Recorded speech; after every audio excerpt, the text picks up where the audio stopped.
శ్రోతలందరికీ నమస్కారం. నీలాంజన సమాభాసం రవిపుత్రం యమాగ్రజం ఛాజామార్తాండ సంభూతం తన్నమామి శనైశ్చరం. ఈరోజు శనివారం, త్రయోదశీయుతమొకటి చేత ఇతోపి విశేషం. దీనినే లోకమున శనిత్రయోదశి అంటూ కూడా అంటూ ఉంటారు. వారాలలోకెల్లా చివరిది అయినటువంటి ఈ శనివారానికి సూర్యపుత్రుడైనటువంటి శనైశ్చరుడు అధిపతిగా ఉన్నాడు.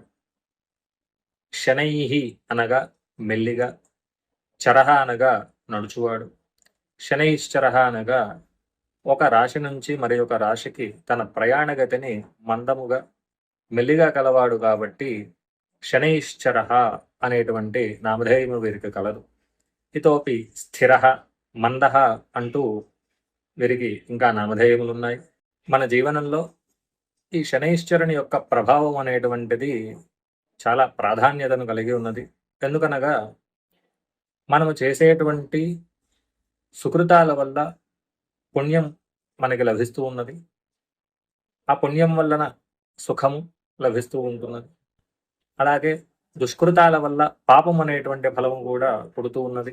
ఆ పాపము వల్ల దుఃఖము అనేటువంటిది సంభవిస్తూ ఉంటున్నది.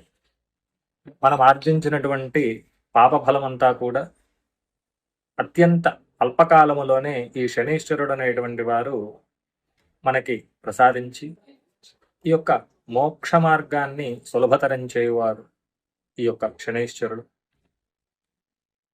అలాగే ఈ శనైశ్వరునికి దశనామాలు కలవు. వాటిని నిత్యము గాని అథవా శనివారము నాడు గాని పఠించిన ఎడల సర్వశుభప్రదం. ఆ నామాలని అందరము కూడా చక్కగా భక్తి శ్రద్ధలతో పఠిద్దాం. కోణస్థ పింగళో బభ్రు కృష్ణో రౌద్రాంతకో యమః సౌరిశనైశ్చరో మందః పిప్పలాదేవ సంస్థితః.